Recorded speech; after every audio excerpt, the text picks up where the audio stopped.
we are discussing the aerobic and anaerobic respiration processes and which organisms are performing and how the process will take place and how the energy can be liberated and the end products of aerobic and anaerobic respiration also we will discuss here. Usually the glucose is the most common sugar which is deriving energy in most of the plants and animals and in microorganisms also, right? Here it is a glucose is converted into pyruvate or pyruvic acid. Usually the glucose is a 6 carbon compound. Glucose is a 6 carbon compound. The 6 carbon compound of glucose is broken down into 3 molecules, 2 molecules of pyruvate. Each pyruvate or pyruvic acid containing 3 carbon compounds, right? 3 carbon compounds, and releases energy itself. This process is called glycolysis. Means splitting of glucose. Whenever the glucose molecule is splitted, energy is liberated. The 6 carbon compound of a glucose is splitted into 2 molecules of pyruvic acid, each pyruvic acid containing the 3 carbon compound. And furtherly, how these compounds are deriving later energy in the absence of a oxygen and presence of oxygen. Here it is a absence of oxygen or low amount of oxygen. Whenever the oxygen is not available or oxygen is available in very less quantity, in such situations also some organisms are performing respiration that is called anaerobic respiration. It's also generally called fermentation. Fermentation process you people have learned already in the lower classes, right? That's only we can call it as a anaerobic respiration. Respiration occurs in absence of air or in low amount of oxygen, right? And this anaerobic respiration, which organisms are performing? Most probably the microorganisms are performing anaerobic type of respiration, and in the higher organisms like muscles of the humans also performing sometimes, unfortunately, the anaerobic type of respiration. Right here we have taken 2 examples to explain the anaerobic type of respiration. One is the bacteria, another is fungus, nothing but yeast. And how this process takes place? Lactobacillus. Lactobacillus, we people know that this is the bacteria which converts the milk into curd, right? Here it is the lactobacillus bacteria. During the anaerobic respiration, the pyruvic acid is converted into lactic acid. Lactic acid, in the sense of directly we can say that the glucose is converted into lactic acid, and some amount of energy also liberated. The releasing energy during anaerobic respiration is very less. Here it is another example, yeast. Yeast also performing the anaerobic type of respiration in absence of or in less quantity of oxygen availability. That is the yeast can convert the glucose into ethanol, and they can release carbon dioxide also, and a little amount of energy is deriving. That's the difference. Only the carbon dioxide is additionally derived or maybe released during the anaerobic respiration performed by the yeast. The remaining things are so common, and the energy liberated in both the cases are very less. And here it is when oxygen is present. When oxygen is present, that's nothing but aerobic respiration. Respiration occurs in presence of oxygen. It's called aerobic respiration. During aerobic respiration, what are the end products? Here it is, during aerobic respiration, the glucose is converted into, pyruvic acid is converted into carbon dioxide, water, and a lot of energy. Almost 686 calories of energy can be liberated during aerobic respiration. So the energy releasing during aerobic respiration, comparatively anaerobic respiration, is very high.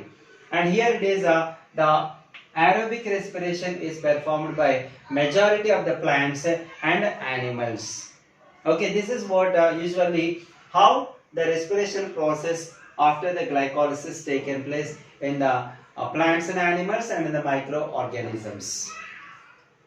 Yes, here it is can energy released without oxygen? Can energy released without oxygen or in absence of oxygen. Definitely, in absence of oxygen also energy is liberated. In two cases we have seen that actually. The same thing is also happens in the muscles of humans. Muscles of humans. When a person is doing a vigorous exercise or an athlete who is running 100 meters, 200 meters or 1000 meters running a sprinter.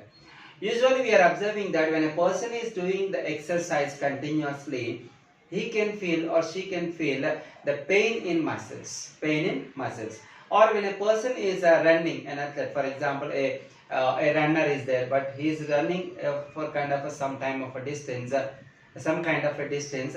After that particular distance, definitely he or she may get the muscular pain. What is the reason for getting a muscular pain, and what happens during an athlete is running or maybe a person who is doing the vigorous exercises? And here it is usually when oxygen is present, aerobic respiration takes place and carbon dioxide, water and a lot of energy is liberated. When there is no oxygen, when there is a less oxygen is available, and when you observe that a person is doing an exercise or maybe a sprinter, in the sense of like an athlete, for example, an athlete.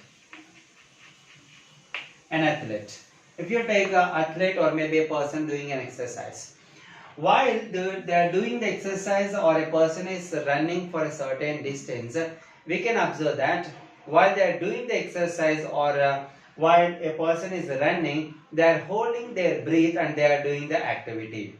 While they are running, they can't take much of the breathing, so that oxygen the people are not taking the sufficient. And the same thing happens in the person when he is doing exercise. When a person is doing exercise, you can see that he is holding the breath and he can do the exercise vigorously or strong enough.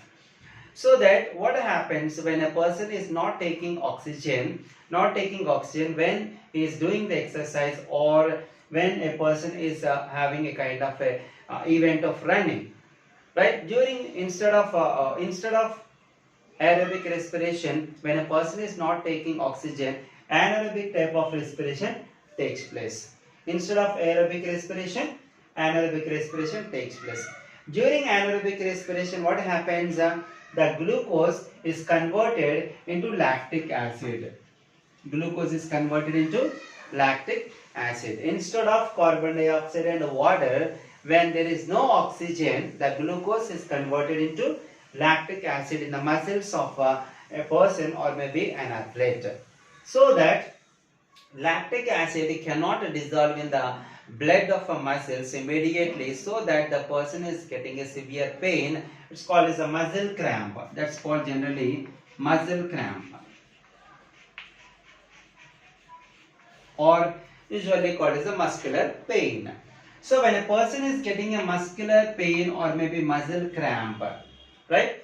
Actually the muscles, they are in the condition of oxygen debt.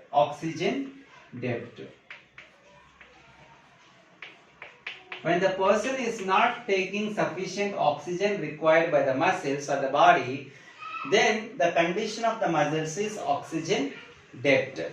At that time, what happens? Usually the muscles are accumulating the high amount of lactic acid. The lactic acid cannot easily dissolve in the blood of muscles, so that the muscles are giving a cramp or maybe a kind of a pain, muscular pain.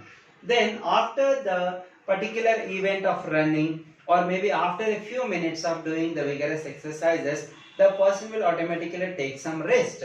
After the event or after the muscular activity, when person is taking rest, immediately he can take more and more breathing. At that time, when he is taking the sufficient oxygen, which is already the muscles required, then slowly the content of lactic acid reduces in the muscles. Whenever the content of lactic acid in the muscles reduces, automatically the person is free from the muscular pain. This is the reason when an athlete or maybe a person doing vigorous exercises is having a muscular pain or muscle cramp.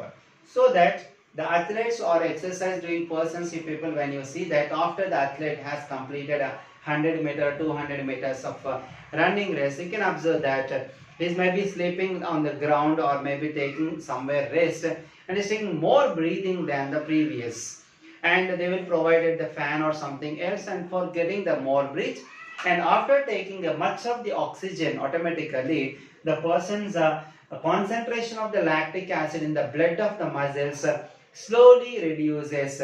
When the lactic acid concentration slowly reduces in the blood of the muscles, automatically the person is free from the muscle pain or a muscle cramp. This is the reason for getting a muscular pain.